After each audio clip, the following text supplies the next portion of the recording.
Have you ever felt someone's presence before they walked into the room? That strange pull in your chest, that sudden knowing that makes you turn your head just as they appear? Or perhaps you've experienced the opposite, endlessly searching the crowd for a face that never comes, interpreting every coincidence as a cosmic message, every silence as rejection from the universe itself. There's a moment that comes to everyone who has ever loved deeply. You're standing in the space between longing and knowing, between seeking signs and being the sign. Your mind whispers questions into the void. Does the universe want us together? Are these synchronicities real? Is this meant to be? And in that questioning, something profound is revealed. You are not separate from the universe you're asking. You are not waiting for permission from some distant cosmic force. You are the force. What if I told you that every sign you've been searching for, every meaningful coincidence you've been interpreting, every dream that felt like prophecy, what if all of it was never about the universe sending you messages, but about your own consciousness speaking to itself? What if the very assumption that someone is meant for you is what creates the signs, not the other way around? This is where Neville Goddard's teaching becomes not just philosophy, but lived experience. This is where seeking ends and creating begins. I'm so grateful you're here with me right now. Wherever you are in the world, whatever time of day or night it is for you, there's something beautiful about consciousness connecting across space and time through these words. Let's step into the teaching. Picture this. You wake up every morning scanning your phone for a text that might mean something. You analyze the timing of their calls, dissect their words for hidden meaning, count the days between encounters, like a mathematician searching for patterns in chaos. You ask your friends what they think the signs mean. You pull cards, read horoscopes, search for synchronicities that will tell you, yes, this person is meant for you. The universe approves. You have cosmic permission to love them. This is the exhausting dance of seeking external validation for what your heart already knows. But here's what Neville Goddard understood that changes everything. You are not a victim waiting for the universe to decide your fate. You are not a passive receiver of cosmic messages. You are the operant power. You are the creative force that the universe uses to express itself. When you search for signs outside yourself, you're looking in the wrong direction. The signs you see, the synchronicities you experience, the meaningful coincidences that make your heart race, they're not causing your reality. They're not deciding whether you should be with someone. They are simply the external world conforming to what you have already assumed to be true in your imagination. The universe doesn't send you signs about love. The universe reflects back to you the love you have already claimed as yours. There's a profound moment in Neville's teaching where everything clicks into place. He called it the foundation of all creation. Assumption. Not hope, not wishing, not positive thinking, but assumption. The quiet, unshakable knowing that what you desire in imagination is already yours in reality. Most people have this backwards. They wait for evidence before they believe. They want the signs first, then they'll assume it's possible. They need proof from the external world before they'll accept the truth in their hearts. But Neville revealed something revolutionary. Assumption always comes before manifestation. The feeling of already having what you desire always precedes the physical evidence of having it. When you truly assume, not just think, but assume with your whole being that you are loved, that you are chosen, that you are already in the relationship your heart desires, something extraordinary happens. Your consciousness becomes saturated with that assumption. It's no longer a thought you think. It becomes the foundation from which you think all thoughts. This is why the signs appear, not because the universe is deciding whether to grant your wish, but because your assumption has already made it so in consciousness, and consciousness is always out picturing itself in the world of experience.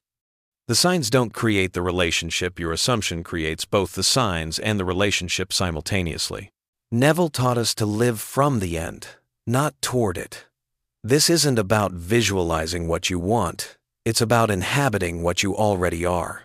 When you assume you are already in the loving relationship you desire, you don't act like someone hoping to attract love. You move through the world as someone who is already loved, already chosen, already cherished.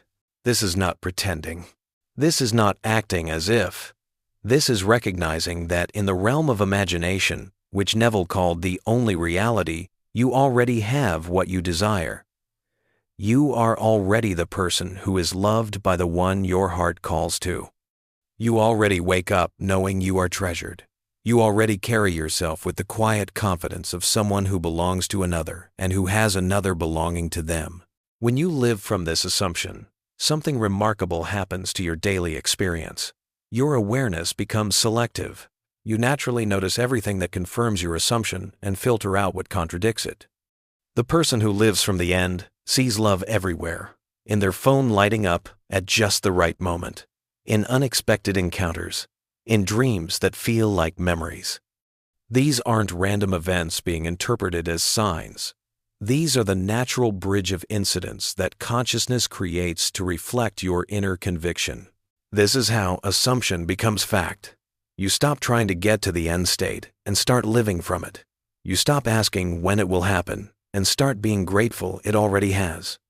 In consciousness, it's already done. The external world is simply catching up to what you've already accepted as true. There comes a moment after you've made your assumption, after you've felt the reality of it in your imagination, when the physical world seems to go quiet. You've done the inner work. You've lived from the end. You've felt the truth of your desire fulfilled. And then, silence. The phone doesn't ring. The text doesn't come. The universe appears to be holding its breath. This is what Neville called the Sabbath, the rest period, after creation is complete in consciousness. Just as God rested on the seventh day after creation was finished, your consciousness rests after the assumption has been made, but this rest is not inactivity. This is the gestation period where what you've planted in imagination grows in the unseen until it's ready to appear in the visible world. During this silence, doubt creeps in. Your mind begins to question. Did I do it wrong? Was my assumption strong enough? Should I be seeing signs by now? And this is precisely when most people abandon their assumption and return to seeking external validation. They start looking for signs again, reading meaning into every interaction, desperately trying to find evidence that their assumption is working. But Neville teaches us that this silence is sacred. This is when faith must sustain what reason cannot see. The assumption has already done its work in consciousness. Now, consciousness is rearranging the external world to match what you've claimed as true. The signs that appear during this period are not progress reports from the universe. They are consciousness speaking to itself, maintaining the assumption until it hardens into fact. Trust the silence. It is working, even when you cannot see it working. Here's where everything transforms. You begin to understand that the synchronicities, the repeated numbers, the dreams that feel prophetic, the moments when their name appears everywhere, none of these are messages from an external universe trying to communicate with you. They are your consciousness speaking to itself. When you live from the assumption that you are already loved, already chosen, already in the relationship you desire, your awareness becomes like a radio tuned to a specific frequency. You naturally notice everything that confirms your assumption and unconsciously filter out what contradicts it. This isn't self-deception. This is how consciousness creates reality. The person who assumes they are unloved sees evidence of rejection everywhere. The person who assumes they are meant to be alone interprets every silence as confirmation of their isolation. But the person who has made the assumption of being cherished, they see love reflected back to them constantly. The same external events, but entirely different meanings, because consciousness determines what we perceive and how we interpret what we perceive. This is why two people can experience the exact same synchronicity and draw completely opposite conclusions. One sees it as proof they should pursue someone. Another sees it as confirmation they should let go. The synchronicity itself has no inherent meaning. Consciousness gives it meaning based on the assumption that's already been made. So when you see the signs, recognize them for what they truly are. Not cosmic permission slips, not universal guidance, but consciousness confirming what consciousness has already chosen to experience. You are not receiving messages from the universe. You are the universe messaging itself about what it has decided to create. This is the moment when everything you thought you knew about manifestation dissolves into something far more profound. You stop asking, "Does the universe want us together?" and start recognizing, "I am the universe, and I have chosen this." The shift is not in technique, it's in identity.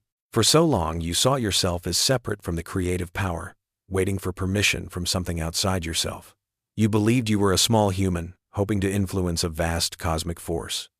But Neville's teaching reveals the truth that changes everything. You are not separate from the power that creates worlds.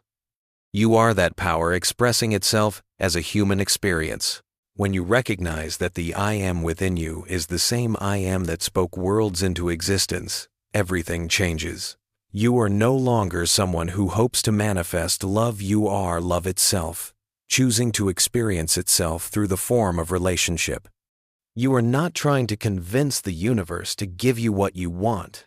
You are the universe deciding what it wants to experience through you. This is the recognition of the divine imagination within. Every assumption you make is God imagining. Every desire you feel is God desiring. Every love you claim is God loving itself through the unique perspective of your consciousness. The question is never whether you have the power to create your reality. The question is only what reality you choose to create. From this understanding, seeking becomes creating, hoping becomes knowing, and waiting becomes an impossibility, because you recognize that in consciousness, everything you desire already is. And so we return to where we began, but with new eyes. That moment when you feel someone's presence before they appear, when synchronicities seem to whisper your name, when the universe feels like it's conspiring to bring you together, you now understand what's really happening. You are not witnessing external forces at work. You are witnessing the divine imagination that you are, creating the reality you have assumed to be true. Neville taught us that we are not separate from God. We are God's imagination expressing itself as human experience. Every assumption we make is God assuming. Every desire we feel is God desiring. Every love we claim is God loving itself through the lens of our consciousness.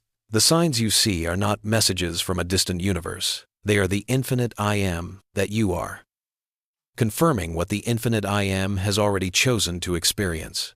In this recognition, the question changes completely. It is no longer, does the universe want us together? But what am I assuming about love, and how is that assumption creating my world right now? Because right now, in this eternal moment of consciousness, you are both the dreamer and the dream, the creator and the created, the lover and the beloved. The power was never outside you. The power has always been you. Use it wisely. Use it lovingly. Use it knowingly.